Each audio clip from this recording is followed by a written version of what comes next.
Este es un mensaje del pastor John MacArthur, traducido y predicado en español para el mundo de habla hispana. Abramos ahora nuestra Biblia en el gran Evangelio de Lucas, el cual se ha vuelto un tesoro tan grande para nosotros. Lucas capítulo 23. Lucas capítulo 23. En nuestro último mensaje de Lucas 23, vimos los versículos 44 al 46, la muerte del Señor Jesucristo. Y ahora llegamos al versículo 47. Versículos 47 al 49, respuestas en el Calvario. Respuestas en el Calvario. Lucas nos da un relato muy breve de respuestas a la muerte de Cristo. La respuesta de los soldados romanos, la respuesta de la multitud y la respuesta de los seguidores de Jesús. Y es una manera apropiada de cerrar su registro acerca de la muerte de Cristo, porque cada una de estas respuestas es una respuesta correcta. Los soldados romanos respondieron como deberían haberlo hecho, y la multitud respondió como debería haber respondido, y los seguidores de Cristo respondieron como debieron haber respondido.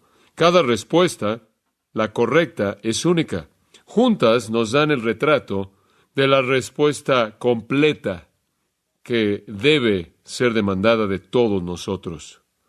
Ciertamente es apropiado en un domingo en el que venimos a la mesa del Señor para considerar respuestas a la cruz de Cristo.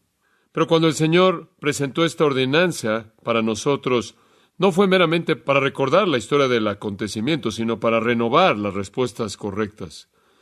Esta mesa que nos lleva de regreso a la cruz está diseñada para producir en nosotros una confesión renovada de pecado, un compromiso renovado con la obediencia. Está diseñada para producir en nosotros gratitud y gozo. Está diseñada para ser un testimonio. En un sentido, es una expresión completa de adoración, uniendo todos esos componentes. Y conforme pensamos en las respuestas que sucedieron ese día en el Calvario, necesitamos ver nuestros propios corazones y preguntar cuál es nuestra respuesta a la cruz. Permítame leer los versículos 47 al 49. Cuando el centurión vio lo que había acontecido, dio gloria a Dios, diciendo, verdaderamente este hombre era justo. Y toda la multitud de los que estaban presentes en este espectáculo, viendo lo que había acontecido, se volvían golpeándose el pecho. Pero todos sus conocidos y las mujeres que le habían seguido desde Galilea estaban lejos mirando estas cosas. Lucas no pierde tiempo. Tan pronto como Jesús exhala su último respiro, versículo 46, tan pronto como Él muere, hay respuestas inmediatas. Hemos atravesado por el momento más solemne en la historia, la muerte de Cristo. Hemos llegado a entender que Él recibió la ira completa de Dios contra los pecados de todos los que creerían a lo largo de la historia. Dios se apareció en el Calvario, particularmente de las 12 del mediodía hasta las 3 de la tarde en la oscuridad, y en el temblor y en la resurrección de los santos muertos de sus tumbas, y al rasgar el velo en el lugar santísimo de arriba hacia abajo. Dios apareció en un adelanto de su presencia de juicio completa del día del Señor. Nada más que en esta ocasión no derramó su juicio en contra de los pecadores.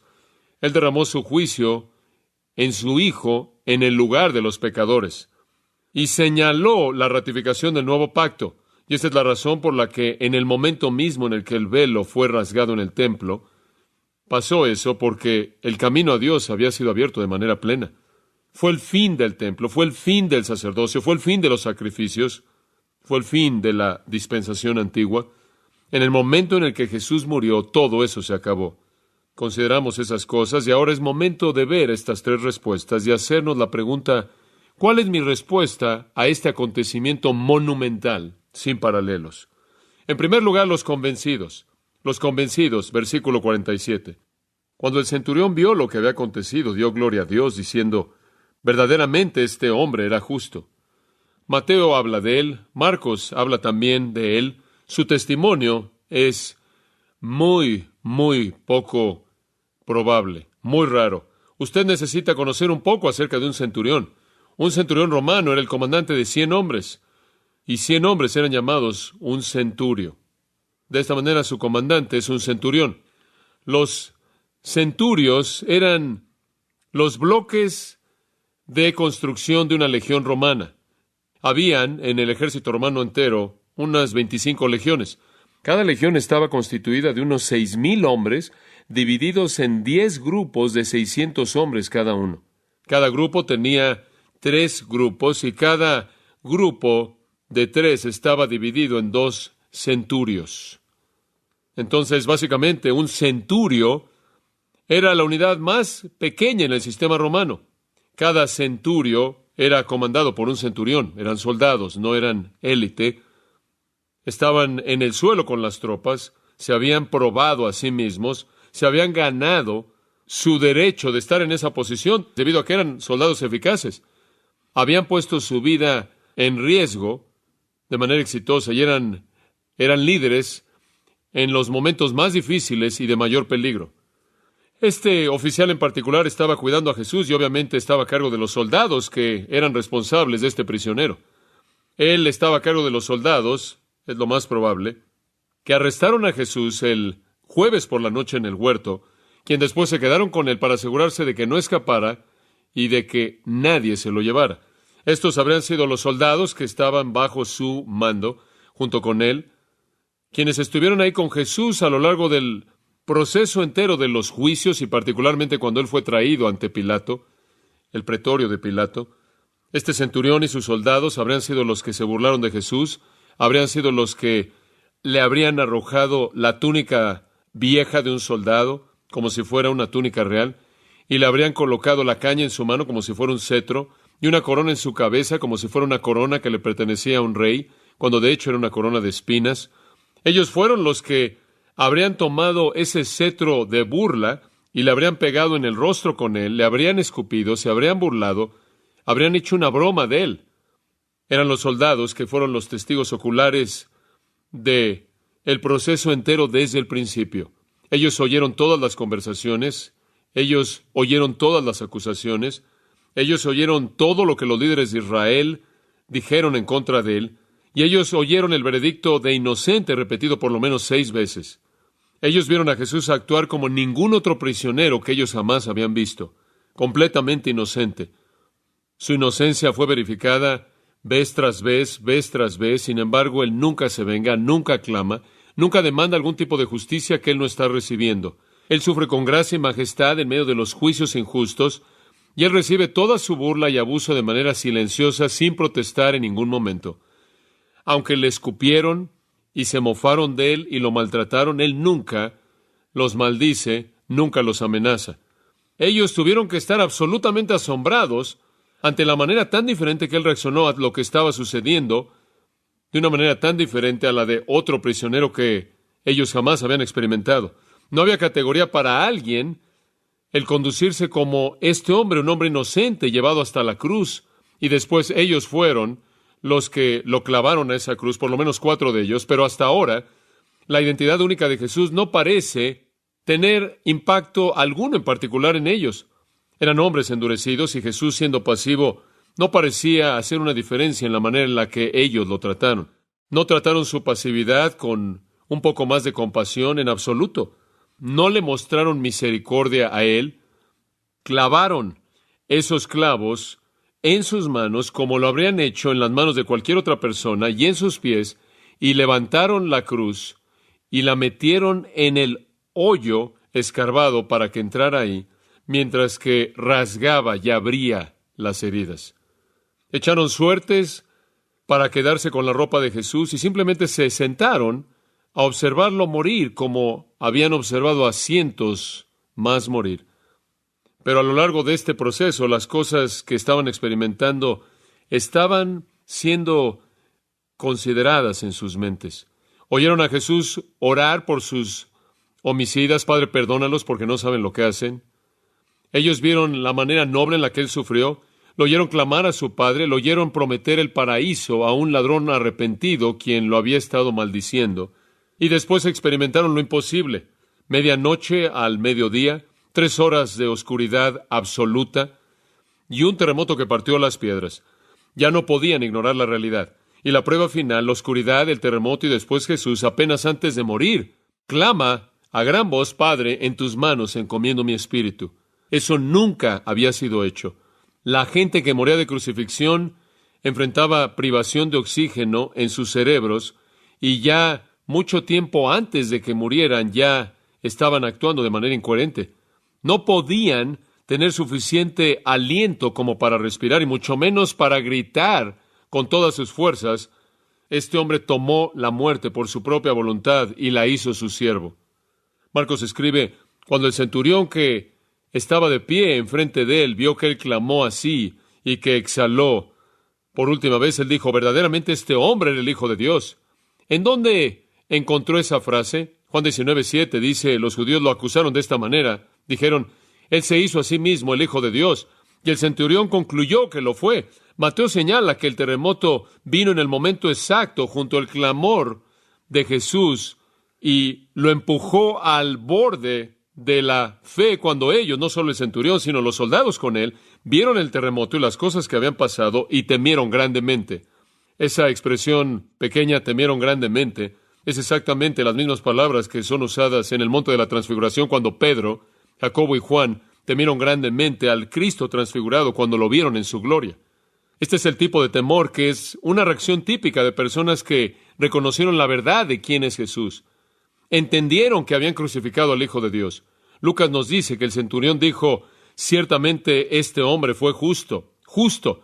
No solo es una declaración acerca de la inocencia, es una declaración acerca de justicia positiva que hizo que él, junto con los otros soldados, comenzaran a alabar a Dios. Habían llegado a una conciencia del Dios verdadero, el Hijo de Dios verdadero como el justo.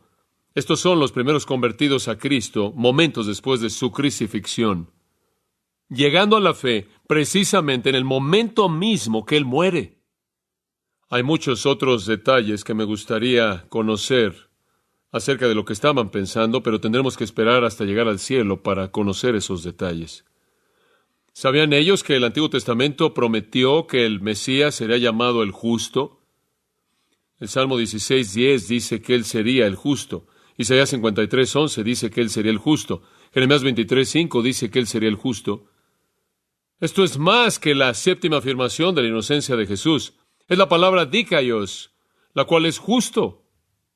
Desde el punto de vista humano, todo esto fue un crimen estupendo en contra de la justicia y ellos eran culpables de él, como si no fuera la voluntad de Dios. Pero desde el punto de vista divino, fue un acto estupendo de justicia y fue la voluntad de Dios. Los sacudió. De hecho, habían matado no solo a un hombre inocente, sino a un hombre justo. Inocente es decir que él no hizo aquello de lo que fue acusado de hacer. Justo es decir que él solo hace lo que está bien. De hecho, habían matado al Hijo de Dios.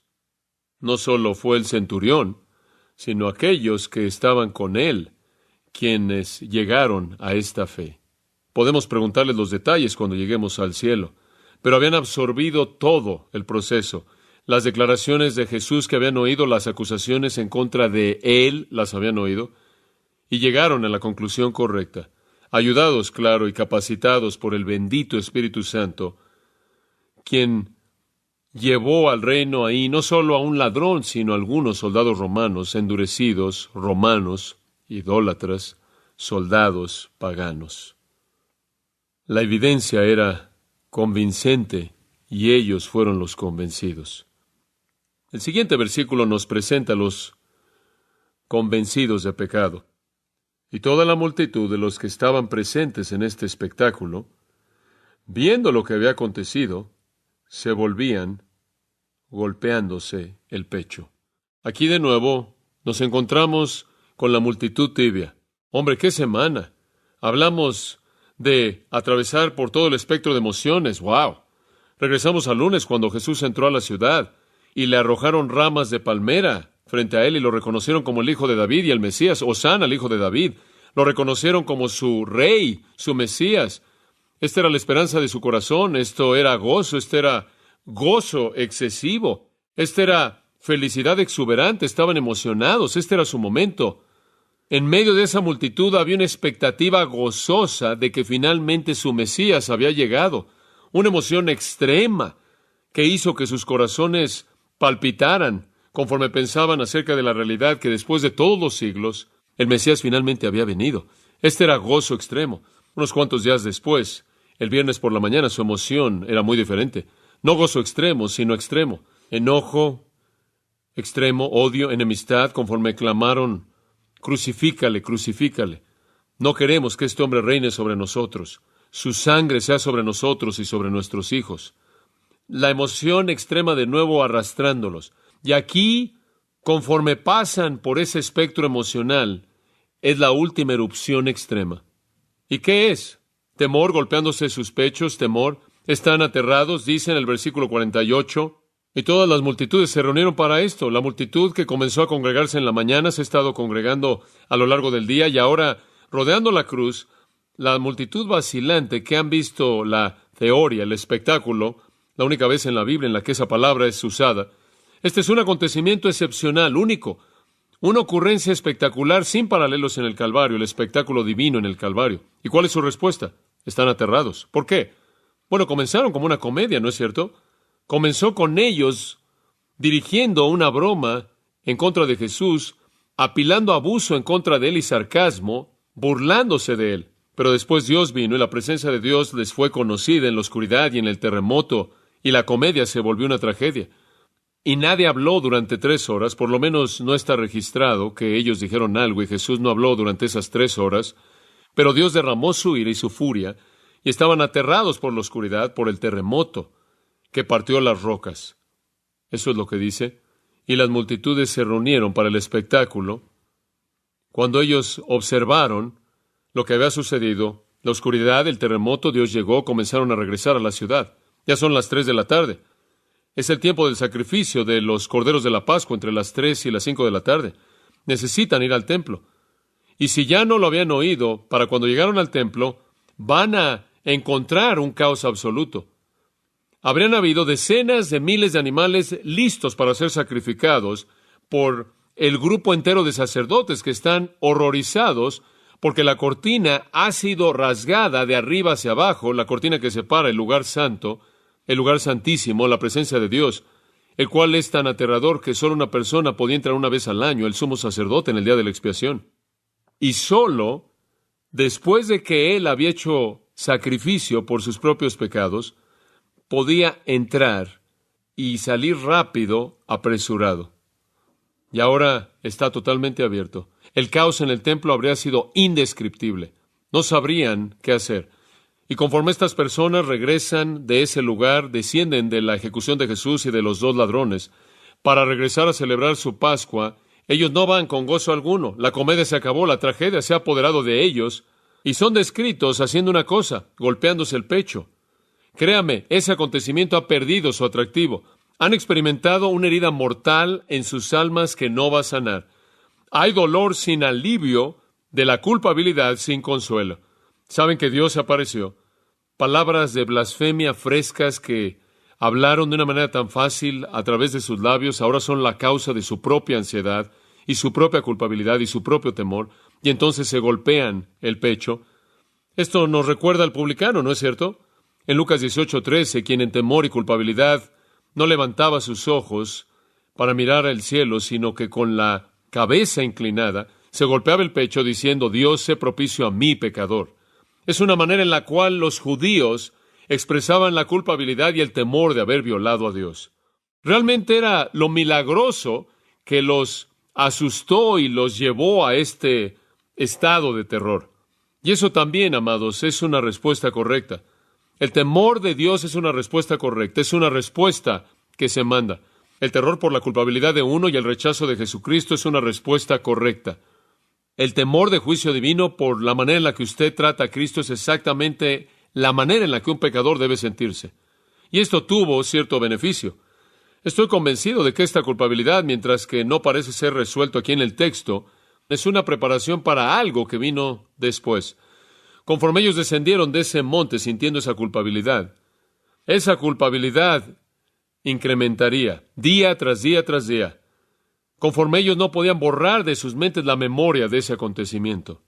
Y cuando Pedro se levantó en el día de Pentecostés y predicó un sermón, el sermón terminó de esta manera: sepa pues ciertísimamente toda la casa de Israel que Dios ha hecho tanto Señor y Cristo este Jesús a quien vosotros crucificasteis. Esto incrementa de manera exponencial la culpabilidad que ya sienten, el temor de juicio divino por lo que han hecho. Y cuando oyeron esto, versículo 37, fueron compungidos de corazón. El corazón ya ha sido enternecido por la experiencia en la cruz. Yo creo que para esas personas, esa culpabilidad y temor que sintieron conforme descendían del Calvario fue la preparación para el sermón de Pedro en el día de Pentecostés. Y le dijeron a Pedro y al resto de los apóstoles: hermanos, ¿qué haremos? ¿Cómo puede ser posible que seamos salvados de la ira de Dios por nuestros crímenes en contra de Cristo? Eso es lo que están preguntando. Y Pedro dijo: arrepentíos y bautícese cada uno de vosotros en el nombre de Jesucristo para el perdón de vuestros pecados, y recibiréis el don del Espíritu Santo. Sean salvos. Y aquellos que recibieron su palabra fueron bautizados, y fueron añadidos en ese día unas 3,000 almas. La preparación inicial para ese arrepentimiento en Pentecostés fue el golpear el pecho en horror y terror y temor de lo que le habían hecho a Jesús. Si usted lee el capítulo 3 del libro de los Hechos, descubrirá que el mensaje del Evangelio de Jesucristo, el mensaje de Jesucristo a quien ellos crucificaron, es de hecho tanto Señor y Cristo, continuó resonando de los labios de los apóstoles a lo largo y ancho de Jerusalén. Los apóstoles fueron detenidos por los líderes de Israel, fueron arrestados por los líderes de Israel, pero eso, de hecho, no detuvo nada, porque la obra ya había comenzado en los corazones de muchas de las personas que estuvieron ahí. Y a pesar de que los apóstoles fueron callados por los líderes, Hechos 4:4 dice, muchos de los que habían oído el mensaje creyeron, y el número de los hombres llegó a ser alrededor de 5,000. 3,000 hombres, podemos asumir, más las mujeres, 5,000 hombres más mujeres. Miles de personas están viniendo a Cristo en las semanas después de la muerte de Cristo, en preparación para ese principio, ese día en el monte, cuando ellos fueron llenos del temor de Dios. Esa es una respuesta correcta. Esa es una respuesta correcta. Debe llevar al arrepentimiento, temor, culpabilidad, ansiedad, terror. Debe llevar al arrepentimiento y fe en Cristo, y cuando eso sucede, la salvación viene. Fue una respuesta correcta por parte de los romanos convencidos el reconocer a Jesús como el Hijo de Dios. Fue una respuesta correcta por parte de la gente el sentir temor. Y para muchos, miles de ellos, después se arrepintieron y reconocieron a Cristo como Señor más adelante. Eso nos deja solo con otro grupo. Versículo 49. Pero todos sus conocidos y las mujeres que le habían seguido desde Galilea estaban lejos mirando estas cosas. Todos sus conocidos y las mujeres, este pequeño grupo que constituía a los seguidores de Jesús, mujeres de Galilea, Susana, recuerde usted, a partir del capítulo 8, estaba María Magdalena, estaba María, la madre de nuestro Señor, estaban otros entre las mujeres que siguieron al Señor. Juan da sus nombres en Juan capítulo 19, versículos 25 al 27. Él identifica quiénes son. Permítame leerle eso. Dice, estaban junto a la cruz su madre, la hermana de su madre, María, la esposa de Clofas, y María Magdalena. Y habían otros, como mencioné, como se indica en el capítulo 8 de Lucas, quienes eran seguidores de Cristo. También estaba el discípulo a quien Jesús amaba, Juan. Y Juan nos dice en ese pasaje que le acabo de leer, que estaban de pie cerca de la cruz, y estaban al principio de la crucifixión, y en ese mismo principio recordará usted que Jesús dijo, mujer, he aquí tu hijo, hijo, he aquí tu madre, y él encomendó a su madre al cuidado de Juan, pero ahora ya no están de pie cerca de la cruz. El versículo 49 dice que estaban lejos. Conforme se desarrolló la comedia, conforme la burla y el abuso se desarrolló, es muy razonable suponer que no pudieron tolerar lo que estaba pasando en contra de aquel que ellos amaban de una manera tan profunda, y lo enfrentaron hasta donde pudieron. Y después, a través de toda la oscuridad y el horror del juicio que cayó, pudieron quizás haber pensado que cuando la presencia de Dios descendió, Él pudo haber matado a los romanos y él pudo haber matado a los judíos, pero en lugar de esto, Cristo siente su ira. Y entonces están a distancia. Y podría parecer como si realmente no sabemos lo que están pensando, porque todo lo que dice es mirando estas cosas, mirando estas cosas. Bueno, creo que eso lo dice todo. Observando, mirando, sin comentario. ¿Por qué? No sabían qué decir. Estaban en shock, están sorprendidos. ¿Cómo puede ser? No lo pueden comprender. Este es el Mesías, ellos lo saben. Este es el Hijo de Dios. Ellos saben eso. Están devastados por lo que le ha pasado a él. No lo pueden procesar, no lo pueden comprender. No tiene sentido. Esta es la misma actitud que se aparece en el camino de Maús y los discípulos que no pueden comprender lo que ha pasado. Hasta donde saben, simplemente no lo entienden. Es como si esto ya se hubiera terminado por completo. Están sorprendidos, silencio, en shock. Y esa también es la respuesta correcta. Sí, la cruz es el fin. Si la cruz es lo único que hay, entonces quedamos en shock. Ellos no hablaron porque no sabían qué decir. El silencio de sorpresa es lo único que podían traer. Hasta el capítulo 24, el domingo por la mañana, cuando las mujeres y los seguidores de Jesús descubren que Él está vivo. Y es una respuesta apropiada el quedar sorprendidos por la cruz. Es una respuesta apropiada el estar en shock por la cruz. Pero la resurrección transforma todo eso en gran gozo. Ni siquiera podría comprender su tristeza en ese día. Sería imposible el siquiera describir la tristeza que ellos debieron haber sentido conforme miraban lo que habían experimentado, conforme miraban lo que habían visto. Pero su tristeza se convirtió en gozo cuando él salió de la tumba. Estas tres miradas dadas a nosotros por parte de Lucas nos recuerdan que la razón por la que Jesús murió fue para llevar a pecadores a la confianza de que Él es el Hijo de Dios, para llevar a pecadores a arrepentirse de sus pecados y para llevar a pecadores a reconocer su muerte y su resurrección. Ahí está la salvación. ¿Cuál es su respuesta? ¿Está convencido? ¿Está convencido de pecado? ¿Y acaso su confusión y el hecho de que está confundido se ha disipado y ha desaparecido en la gloria de la resurrección? Espero que así sea. Para más información sobre los mensajes y libros del pastor John MacArthur y de los derechos legales de